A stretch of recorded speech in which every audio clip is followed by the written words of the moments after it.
Come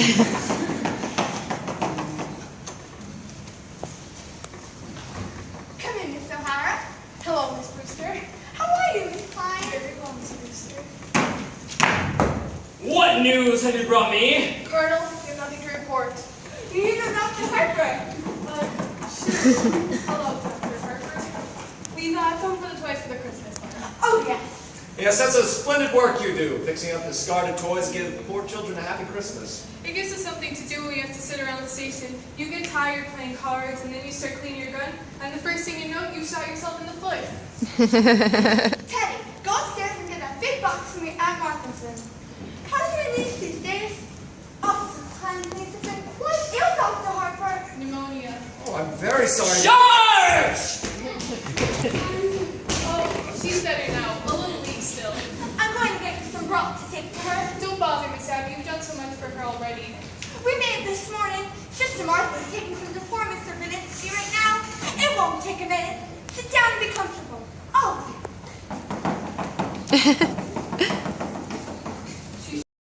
How do you do? Miss O'Hara, Dr. Harper, Miss Klein. Hello, Miss Brewster. We've come to collect the Christmas toys. Oh, yes.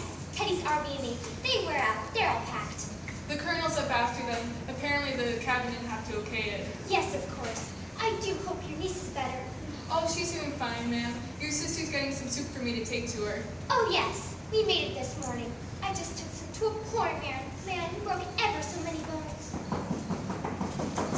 No! You're back, Martha. How is Mr. Vinitsky? Well, dear, it's pretty serious in the brain. The doctor was there. He's going to amputate in the morning. Can we be present? No. But he said it's against the rules of the hospital. Well, you couldn't be of any service, and you must spare yourself something.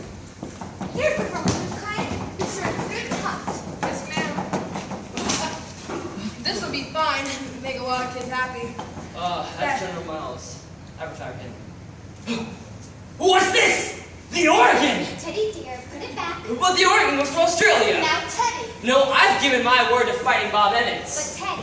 What difference does it make what kid gets it? Bobby Evans, Izzy Cohen, we'll be running along then. Thank you very much. Not at all. Goodbye.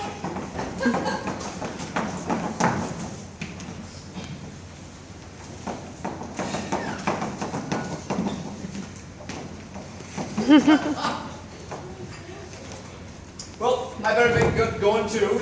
Before you go, Dr. Harper. Charge! Charge the blockhouse! The blockhouse? The stairs are always somewhat hill. Have you ever tried convincing him that he wasn't Teddy Roosevelt? Oh, no! He's so happy being Teddy Roosevelt. Once, a long time ago. Remember, we thought if he might be George Washington, it might be a change for him. But he just steamed under his bed for days and just wouldn't be anybody. And we'd so much rather he'd been Mr. Roosevelt than nobody. Well, as long as he's happy. And what's more important, if you're happy, you'll see that he signs these. What are they? Dr. Harper has made all arrangements for Teddy to go to Happydale Sanitarium after we pass on. But why should Teddy sign any papers now? It's better to have it all settled. Well, suppose the Lord should take you suddenly, and then we couldn't convince Teddy to commit himself. That would mean an unpleasant legal situation. Now, Mr. Witherspoon understands that these are to be filed away until the time comes. Mr. Witherspoon? Who's he? He's the superintendent of Happydale.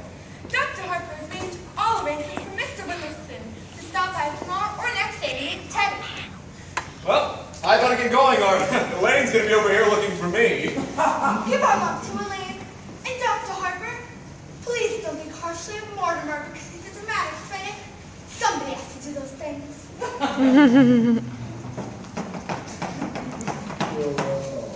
Oh, it's Elaine. Come in, dear. Good afternoon, Miss Abby. Good afternoon, Miss Martha. I thought Father was here. He just this minute left. Didn't you meet him? No, I took the shortcut to the cemetery. Mortimer hasn't come yet? No, dear. Oh, he asked me to meet him here. Do you mind if I wait? Not at all. Why don't you sit down, dear? Oh, we really must be Mortimer about doing this to you. Doing what? Well, he was brought up to know better. When a gentleman is taking a young lady out, he should call for her at her house. Oh, there's something about calling for a girl at a parsonage that discourages any man who doesn't embroider. He does it too often. We're going to speak to him. Oh, please don't. After young men whose idea of nightlife is to take me to prayer meeting, wonderful to go to the theater almost every night of my life. It's comforting for us too. But if Mortimer has to see some of those plays he has to see, at least he's sitting next to the minister's daughter. Oh my goodness, Elaine! What you must think of us not having tea cleared away by this time. Now don't you bother with anything in the kitchen until Mortimer gets here. Then I'll help you. Mortimer should be here any minute now. Yes, Father must have been surprised to find me at home. I'd better at home Sunday night, John. It's a shame you missed him, dear. If Mortimer comes, you told him I'll be right back. Hello, Elaine. Hello, Aunt Martha. Abby, Mortimer's here. Were you going to? I was just going over to tell Father not to wait up for me. Hello, Mortimer. Hello, Aunt Tabby. How are you, dear? I'm fine, and you look well. You haven't changed much since yesterday. Oh my goodness. It was yesterday, wasn't it? Well, come. Sit down, sit down. Abby, haven't we got something to do in the kitchen? Huh? You know. Tea things. Oh, yes. Yes. The tea things. Well, you two just make yourselves at home. Just make yourselves at home. Well, can't you take it in? No, it was pretty obvious. A lack of inventiveness, I should say. Yes, that's exactly what you'd say. Where do you want to go for dinner? I don't care. I'm not very hungry. Well, I just had breakfast. Suppose we wait until after the show? That'll make it pretty late, won't it? Not with the little stinker we're seeing tonight. From what I've heard about it, we'll be at Blake's by 10 o'clock. Ought to be fair to these plays. Are these plays fair to me? I've never seen you walk out of a musical. That musical is an open musical. No? Darling, you'll have to learn the rules. But with a musical, there are always 4 changes of title and 3 postponements. Oh, I was hoping it was a musical. You have such a like mind. Musicals somehow have a humanizing effect on you. After a serious play, you join the proletariat in the subway and I listen to a lecture on the drama. After a musical, you bring me home in a taxi. Wait a minute, darling. That's a very inaccurate piece of reporting. Oh, I will admit that after the Bergen play, you told me I had authentic beauty. And that's a heck of a thing to say to a girl. I'd better tell Father not to wait up. I've never been able to rationalize it. What? My falling in love with a girl who lives in Brooklyn. You're not stooping to be articulate, are you? The only way to regain my self-respect is to keep you in New York. Did you say keep? Well, where can we be married in a hurry? Say, tonight? I'm afraid Father would insist on officiating. Oh, God. I think you can make even the marriage service sound against you. Are you by any chance writing a review of it? Oh, forgive me, darling. It's an occupational disease. I may give that play tonight a good notice. Now, darling, don't pretend you love me that much. Be sure to tell your father not to wait up tonight. I think tonight I'd better tell him to wait. Oh, I'll tell Michelle to publish the bans. Nevertheless, Everything formal and legal. Nothing later than next month. I'll talk it over with Father and set the date. Well, we'll have to see what's in rehearsal. There'll be lots of other engagements in October. Hello, Mortimer! How are you, Mr. President? Bully, just bully! What news have you brought me? Oh, just this, Mr. President. The country is squarely behind you. Yes, I know. Isn't it wonderful?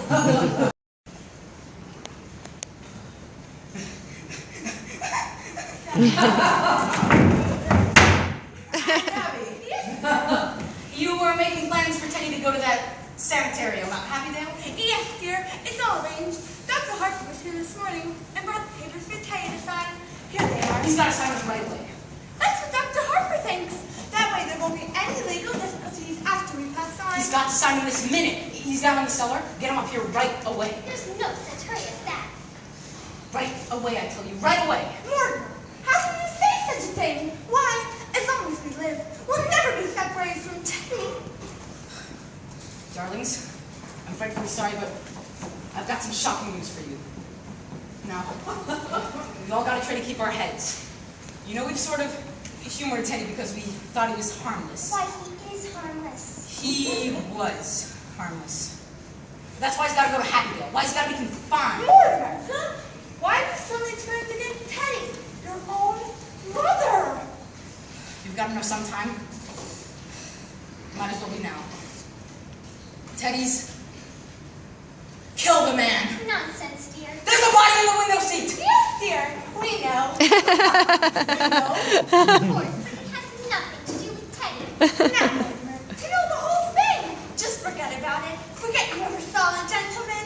Forget we never dreamed you'd peek. His name he's a Methodist. That's all you know about him? What's he doing here? What happened to him? He died. Aunt Martha, men don't just walk into window seats and die. No, he died first. Oh, don't be so inquisitive. The gentleman died because he drank some wine with poison in it. How did the poison get in the wine? Well, we put it in wine because it's less noticeable. When it's in tea, it has a distinct odor. You put it in the wine? Yes, dear. And I put Mr. Hoskins in the window seat because Dr. Harper was coming. So you knew what you got. You didn't want Dr. Harper to see the body. Well, not at tea. It's very nice. No, you know the whole thing. Just forget about it. I do think Martha and I have rights to our own little secrets. Oh, don't you tell Elaine. Oh, Abby, while I was out, I dropped in on Mrs. Schultz. She's much better, but she'd like us to take Junior to the movies again. Well, dear, we must go tomorrow or next day. Yes, but this time we go where we want to go. Junior's not going to drag me into another one of those scary pictures.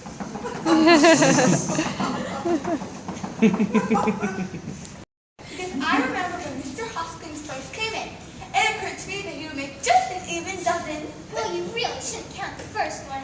Well, I was, so that makes it 12. Hello? Al? Man, it's good to hear your voice. Well, anyway, they're all down in the cellar. What? Oh, no, I'm sober as a lark. Look, Al, I'm glad you called. Get a hold of George right away. He's got to review that play tonight. I can't make it. No, Al, you're wrong. I'll tell you all about it tomorrow. Well, this is my department and I'm running it. You get a hold of George. Let's see, where were we? 12! You have to count the first one, and that makes 12. All right, who was the first one? Mr. Midgley, he was a Baptist. Of course. I still think we can't claim full credit for him, because he just died. Martha means that. Any help from us? You see, Mr. Midgley came here looking for a room. It was right after he moved to New York. And it didn't seem right for that lovely room to be going to waste when there were so many people who needed it. He was such a lonely old man. All his kids and kids were dead, and it left him so forlorn and unhappy. We felt so sorry for him. And then, when his heart attack came, and he sat dead in that chair, looking so peaceful. Remember, Martha, we made up our minds then and there that if we could help other lonely old men to that same peace, we would!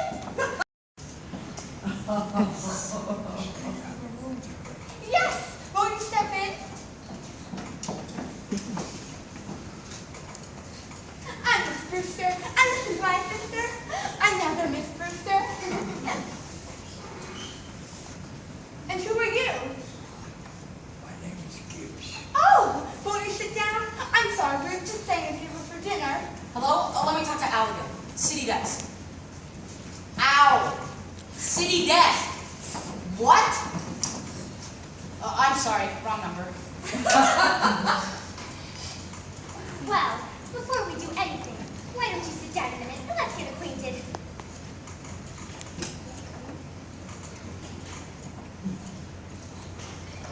Is Brooklyn your home? I've got any home. No hotel.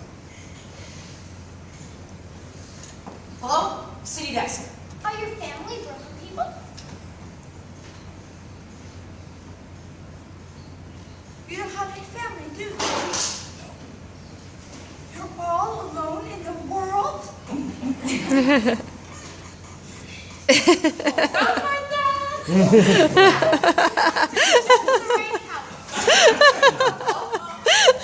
Hello? Al?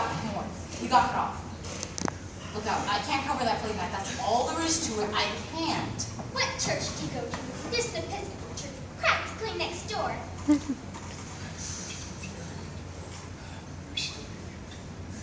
What's George doing in Bermuda? Certainly I told him we could go to Bermuda. It's my department, isn't it? We've got to get somebody. Who else is there around the office? I'm sorry, there's not usually this much noise.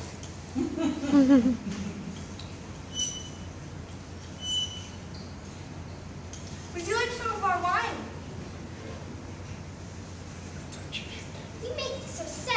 It's elderberry wine. Elderberry wine. What happened to elderberry wine since I was a boy? Well, there must be some printers around. Look out, the fellow who sets my copy. He wouldn't know what I'd write. His name is Joe.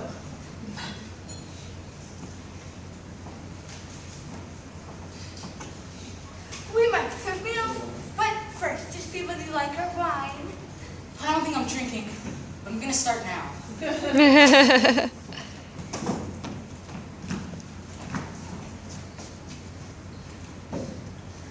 Mortimer. Mortimer. Not that. Ah! Do you want to be poisoned? Do you want to be murdered? Do you want to be killed? I want to get out of here.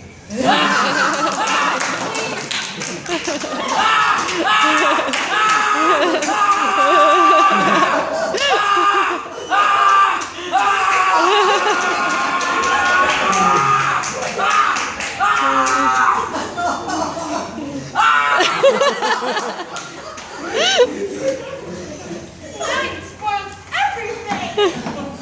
Unmistakably Brewster about the Brewsters. I hope there's fatted calf awaiting the return of the prodigal. Yeah, I'm hungry. Look, Johnny. Drinks. As though we were expecting a good woman. Who are you? What are you doing here? Why, Aunt Abby, Aunt Martha, it's Jonathan. You get out of here. I'm Jonathan. Your nephew, Jonathan. Oh, no, you're not. You're nothing like Jonathan, so don't pretend you are. But You just get out of here. But I am Jonathan. And this is Dr. Einstein. And she is not Dr. Einstein either. Not Dr. Albert Einstein, Dr. Ellen Einstein. Who are you? You're not a nephew, Jonathan. I see you're still wearing the lovely garden ring that Grandma Brewster bought for you back in England. And you, Aunt Martha, still the high collar to hide the scar where Grandfather's acid burned you? Well, his voice is like Jonathan's. Have you been in an accident? No. My face? Dr. Einstein is responsible for that. She's a plastic surgeon. She changes people's faces. But I've seen that face before somewhere. Abby, remember when we took the little shop toy for the movies and I was so frightened? It was that face. Easy, Johnny. Easy. Don't worry, Olivia. The last 5 years I knew Johnny looking at faces. I gave him an husband right away. This last face, but I saw that picture too just before I operated and I was intoxicated. See what you've done to me, Doctor. Even my own family. Johnny, you're home. In this lovely house. How often he tells me about Brooklyn, about his house, about his aunts he loves so much. They know you, Johnny. You know Jonathan. Speak to him and tell him so, please. Well,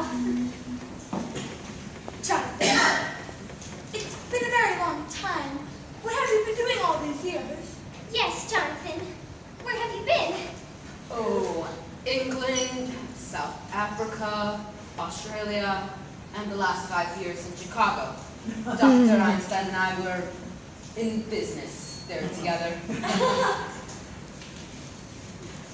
Oh, we were in Chicago for the World's Fair. Oh, yes. We found Chicago awfully warm. President, we go to battle. Bully! Follow me, General. It's down south. Well, bon barrage. And, Abby, I must correct your misapprehension. You spoke of our hotel. We have no hotel. We came directly here. Well, there's a very nice little hotel just 2 blocks down. And Martha, this is my home. But Jonathan, I'm afraid you can't stay here. We need our rooms. You need them? Yes, for our lodgers. You mean there are lodgers in this house? Well, not just now, but we plan to have some. Then Carol's room is still free. But Jonathan, there's no place for Dr. Einstein. She'll share the room with me. No, Jonathan, I'm afraid you can't stay here. Dr. Einstein and I need a place to sleep. You remembered this afternoon that as a boy I could be disagreeable. It wouldn't be very pleasant for any of us. Perhaps you better let them stay here tonight. Well, just a minute, Jonathan. That's settled. Now it will get my room ready. It only needs airing out. We keep it ready to show our lodgers. I think you and Dr. Einstein will find it comfortable. You have a most distinguished guest in Dr. Einstein. I'm afraid you don't appreciate her skill, but you will. In a few weeks, you'll see me looking like a very different Jonathan. Bringing luggage through. Jonathan, your room's waiting for you. You can go right up. I'm afraid we don't keep working hours. What do you two run along to bed? Well, we're not very tired, and I'm sure you're very tired, both of you. Aunt Martha, did you hear me say go to bed? Oh, wait until you're up and then turn out the lights.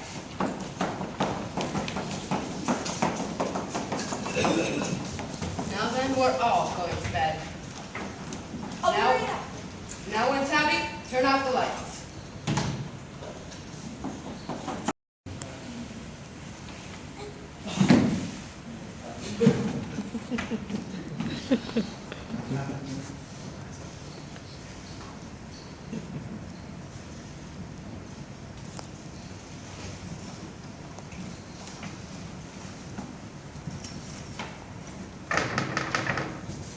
Right, Johnny. Ready? Johnny, how's that? Okay, Johnny. 1, 2, spring, floor. Okay. Wait. I got some legs in there. Wait. Alright.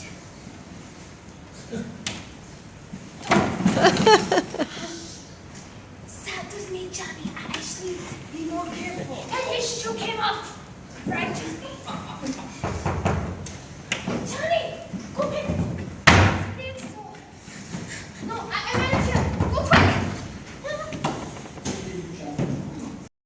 What did they say about me? Only that there was another brother named Jonathan. That's all that was said. Well, that explains everything. Now that I know who you are, I'll be running home back home.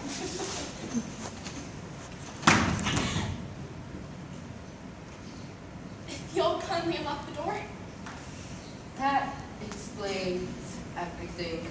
Just, what did you mean by that? Why did you come here at this time of night? I thought I saw someone prowling around the house. I suppose it was you. Thought you saw someone prowling around the house. Yes. Weren't you outside? Isn't that your car? You saw someone at the car? Yes.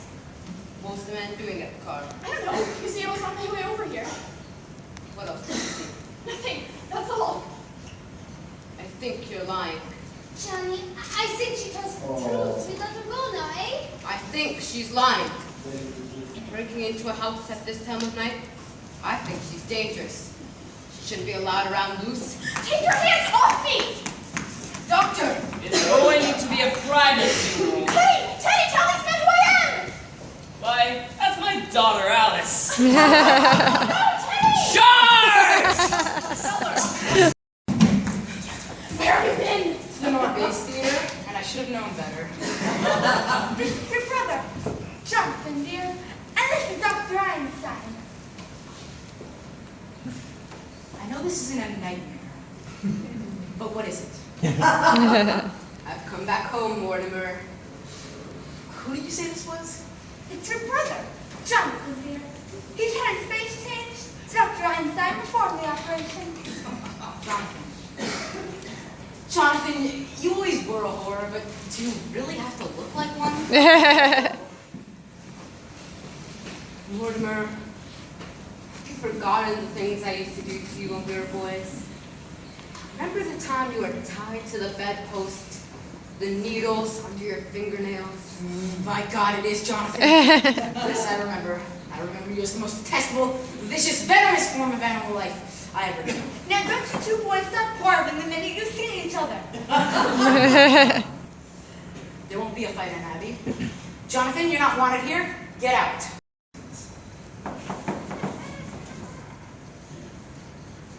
Who can that be? Are you trying to tell me you've never seen this man before? I certainly am. Why, this is a fine how you do. It's getting as if anyone thinks he could just walk into this house. Aunt Abby, don't try to get out of this. This is another one of your gentlemen.